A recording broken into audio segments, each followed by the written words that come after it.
Olá! Hoje a gente vai mergulhar em um dos livros mais influentes do mundo, mas não só para buscar inspiração. A gente vai tentar desvendar um mistério. Vamos explorar como os estudiosos agem quase como detetives para decifrar o código por trás dos textos antigos da Bíblia, usando um método chamado exegese.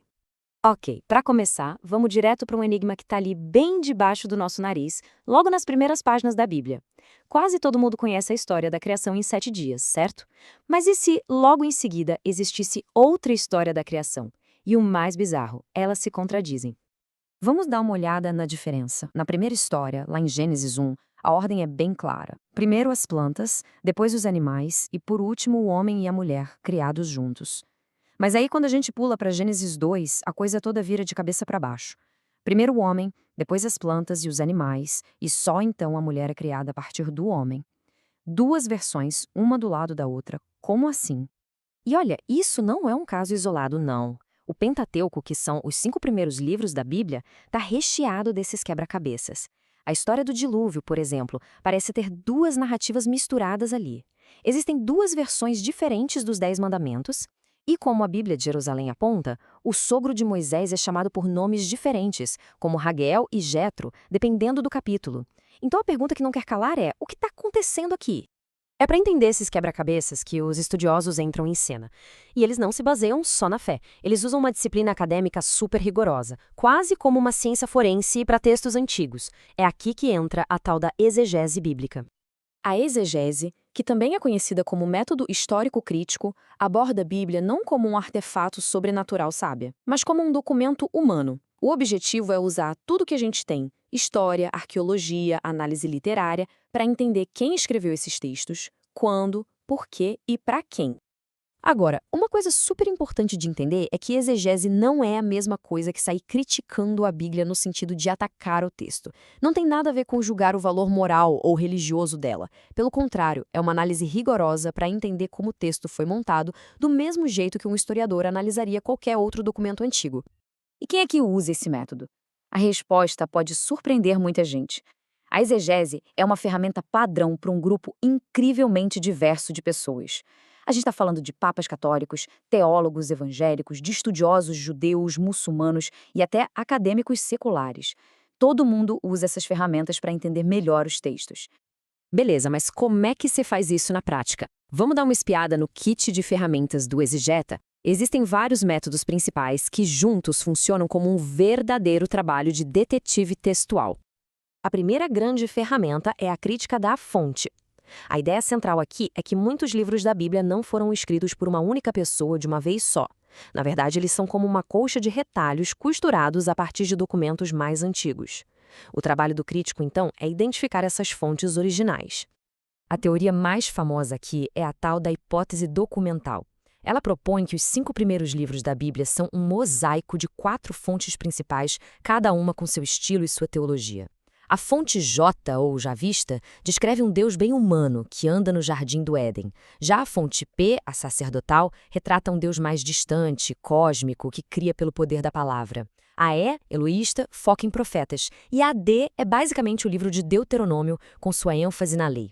Um editor final chamado de redator juntou tudo. E é por isso que temos duas histórias da criação. O editor simplesmente incluiu as versões de fontes diferentes. Mas, claro, tem mais ferramentas no kit. A crítica histórica compara o texto com o que sabemos da arqueologia e de outras fontes e pergunta: isso aqui realmente aconteceu? A crítica textual é um trabalho de formiguinha, de comparar milhares de manuscritos antigos para encontrar o texto original mais provável, antes dos erros de cópia. E a crítica da redação foca no trabalho do editor final, tentando entender por que ele organizou as histórias desse jeito, qual era a intenção dele. Certo, já vimos a teoria. Agora, que tal ver isso na prática? Vamos botar essas ferramentas para trabalhar e analisar dois dos maiores debates da pesquisa bíblica. A busca pelo Jesus histórico é um exemplo clássico. Por séculos, estudiosos usaram esses métodos para tentar separar o homem Jesus de Nazaré da figura teológica do Cristo.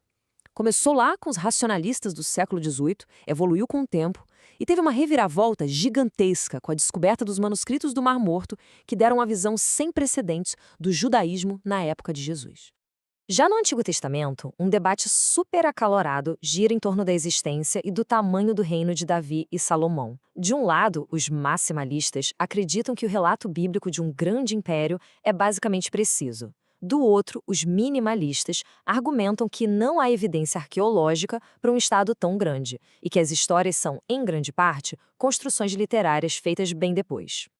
O consenso dos estudiosos hoje, com base na arqueologia, parece estar em algum lugar no meio, mas pendendo para uma visão mais modesta. O arqueólogo Amihai Mazar, por exemplo, sugere que existia sim um reino, mas era muito menor e menos poderoso do que a imagem grandiosa pintada na Bíblia. A arqueologia simplesmente não encontrou vestígios de um vasto império. Então, o que tudo isso significa, no fim das contas? Qual é a consequência de aplicar esses métodos a textos sagrados?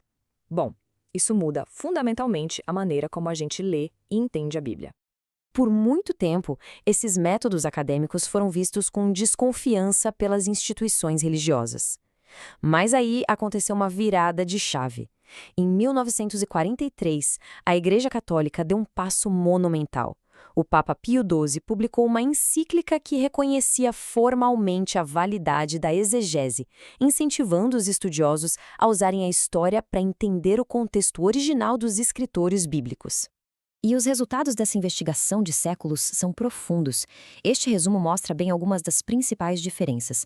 A tradição diz que Moisés escreveu os primeiros 5 livros, o consenso acadêmico diz que são uma compilação de fontes. A Bíblia descreve uma conquista militar rápida de Canaã, a arqueologia mostra um assentamento gradual.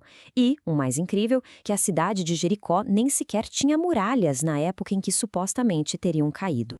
No final, o ponto crucial da exegese não é provar ou refutar a religião, é revelar a Bíblia pelo que ela é, uma ontologia extraordinária, uma biblioteca de textos escritos por diferentes pessoas, em diferentes épocas, com diferentes propósitos, todos reunidos para contar a história de um povo e sua relação com o divino.